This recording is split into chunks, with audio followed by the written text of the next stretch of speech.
When you think about it, the English language can be quite strange. Why is phone spelled with a PH? I literally just don't get it. Why not start it with an F, okay? Why do we have 3 different spellings and meanings to the word to? Like, was that created just to confuse us when we're sending text messages? Why is it so hard to spell spaghetti?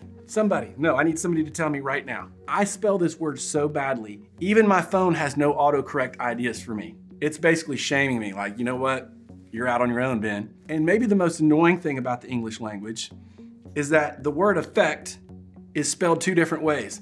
On one hand, it starts with an A, and on the other hand, it starts with an E. You may not have known that, you may not care, but just stick with me here while I try to clear up the confusion. Effect, starting with an A, is usually a verb, and it means to change something. For example, their compliment really affected my day.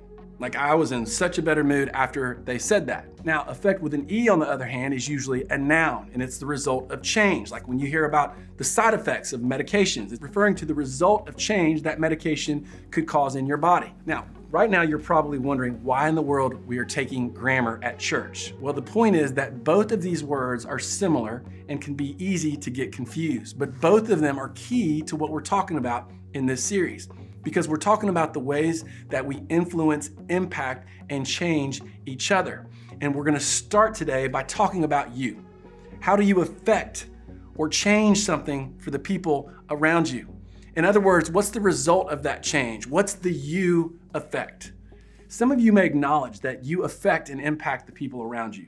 Maybe you hold some type of leadership position, either at church or at school, or you have friends and you understand that, hey, your opinion affects others. Whether it's about something serious like who your friends should date, or something random like what Avenger you think is the best, Iron Man of course, but you just know that your words have an effect on others. On the other hand, some of you may say, I don't affect, impact, or influence anyone. The me effect is currently at 0. Like, the only person I have influence over is my family's dog, and my family's dog is not a person, okay? And even he ignores me sometimes. If that's you, it's normal. I've been there. And I think there are a few reasons why it's easy to feel this way. Sometimes you may doubt that you have influence because you think you have to be a better leader to have it. And if you don't see yourself as a leader, it's easy to believe that you have no influence. Or maybe you question your impact because you feel pretty clueless about life. And if you feel lost, how in the world could you possibly impact somebody else? Or maybe you doubt your ability to affect others because, man, you're kind of afraid of putting yourself out there. You're like, I'd rather just fade into the background because the idea of influencing others is pretty terrifying to me. Or maybe the idea of influencing and affecting others is something you've never even thought about, one way or the other. You're like, this is the first time it crossed my mind. The fact of the matter is this: regardless of what you think about influence, you have it. You have influence because you have relationships. Whether it's your family or friends or classmates or people in this student ministry, we all have some influence over the people we come in contact with every single day. Now, whether or not you're a good or bad influence is another story, but influence is yours, you have it. And here's the truth: no matter how big or small your circle of influence seems, you have more of it than you think, okay? You got that? Now, we're gonna look at someone who used what they had to affect others, even though they didn't have very much. It's recorded in one of the Gospels, which are the 4 books in the New Testament in the second half of the Bible, that tell us all about Jesus' life. And what we'll read today was recorded by John, who was one of Jesus' closest followers and students. In fact, when Jesus was on the cross, one of the last things Jesus did was ask John to care for his mother after he died. So we can read these words knowing that they were written by an eyewitness who was trusted by Jesus. They were close friends. Now, so I'm gonna set the scene. When Jesus traveled around in his 3 years of ministry, crowds almost always followed. And it could have been because they had heard about Jesus, they wanted healing for something, or maybe they were just curious about this guy. But whatever the reasons, Jesus had a lot of influence and people were always around him.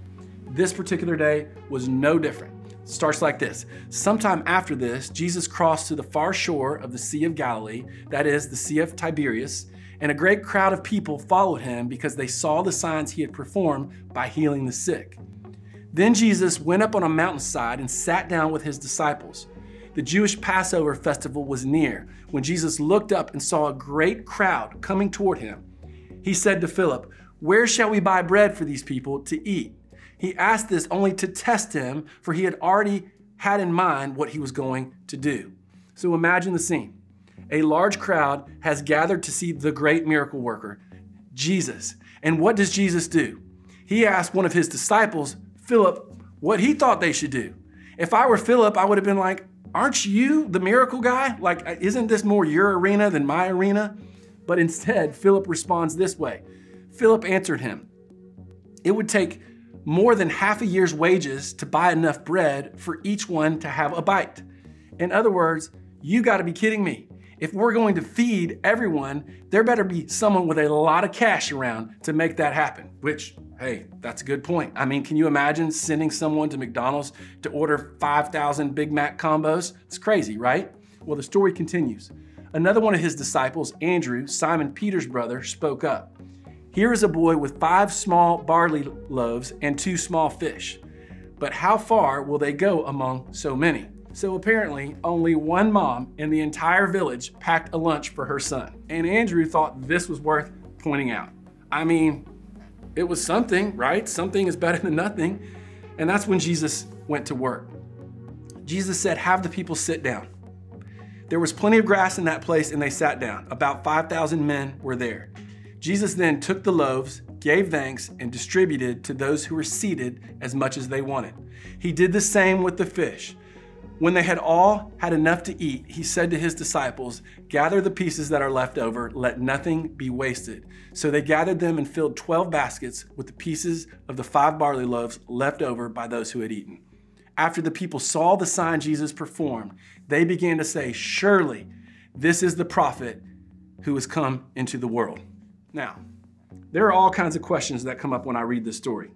Like, was it buffet style? Where did the baskets come from? How exactly did he turn 5 loaves and 2 fish into enough food to feed everyone? But here's maybe the most important question we could ask. Who had the biggest impact in this passage? I mean, it's easy to see that Jesus had influence, okay? Lots of it. I mean, by the end of this account, a large crowd was calling him a prophet because of the miracle he had just performed. So yes, Jesus has a huge effect. And then there's the disciples. They were impactful just by being associated with Jesus. So they certainly had an effect as well. But the real superstar of the story may not be who you think. I think it was the boy with the lunch. And at first it seems like the total opposite. How could a kid with some bread and fish be influential? But the truth is, it wasn't the amount of what he had that allowed him to make a difference. It was his willingness to use what he had that made him influential. And this would have been an even bigger deal in the context Jesus was living in, where children weren't valued at all. No one would have seen this boy as having influence, but that didn't stop him from stepping up. And it was his willingness to do that that ended up impacting thousands of people. Like, can you imagine how the conversation went with his mom when he got home that afternoon? Yeah, Mom, there were thousands of people there and they ate my lunch. Yeah, they picked me. I shared my lunchbox and everybody had more than enough. No one, not even his mom, could have imagined things going that way, but they did. And thousands of years later, we're still telling his story. I bet this kid and everyone else around this kid never, ever, ever thought influence like this would be a part of his story. It didn't matter that he didn't take the stage. It didn't matter that he wasn't well known. He wasn't in a position of leadership. He wasn't a speaker or a preacher. He wasn't the captain of the team. He wasn't the head of his class. Jesus wasn't looking for any of that. The only thing that mattered was that this boy brought all that he had and it was enough. Because ultimately, this was about the power of Jesus and what Jesus was capable of doing through someone who was willing to be used and to offer what they had. Now, when it comes to you and I, affecting the world around us, it's all about us being willing to show up and offer what we have. But before that's possible, you have to recognize this. You have more of an effect than you think. You have more of an effect than you think. Imagine if the little boy listening to Jesus teach believed that he didn't have any potential for influence. If he would have said, you know what, I'm not offering much, so I'm just gonna keep it to myself. There would be no story to tell. In the same way, when we feel like we have nothing to bring to the table, when we believe that we don't have the potential to affect anything. There are countless stories and opportunities we may be selling short as a result. The way we see influence needs to change. It's time we begin to realize that having an effect on others and having impact is really just being willing to do something. Do something with what you have, no matter how big or small what you have is. In other words, having an impact isn't about doing more, having more, or knowing more people. It's about offering what you already have to those around you. But how do we begin to understand the effect we have on others and what to do about it? Well, I think there are a few steps you and I can take. And first, it really starts by identifying the who. Who are the immediate people in front of you that you have the potential to affect? Who are the people closest to you? Maybe it's your siblings, friend or your friends, a teammate, or other people in your family. No matter who it is or how many people it is, it's keeping in mind that there are people around us that we are capable of affecting. And then identify the need. What is it that the people around you need? Is it encouragement? Is it time, quality time with them? Do they need someone to listen to them? Someone to help them with their homework? Identify what you have to offer. What needs are you equipped to meet? Identify what you can do and then do it. When we shift our mindset from not having enough influence or not having enough effect, whether that's because we don't know enough people or feel like we have enough to offer, and we begin seeing that everyone has an effect, everyone has influence when they use what they have for the people around them, that's when things begin to change. We'll start to see how much more all of us are capable of. We're gonna feel more empowered. We're gonna behave in different ways. We're gonna look for more ways to affect the people around us. Now, before we head out, I want you to think about a person in your life who has affected you in a positive way. What was it about them that allowed them to have an impact on you and your life? How did their influence impact your life for the good? In the same way that others have had an effect on you, you have the same ability to have an effect on others. No matter how small or big your circle of influence seems, you have more of an effect than you think. You have more influence than you know. So the question to ask yourself isn't, do I have the ability to affect others?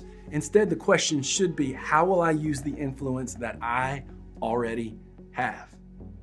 And ultimately, God is the one who has the power to change people.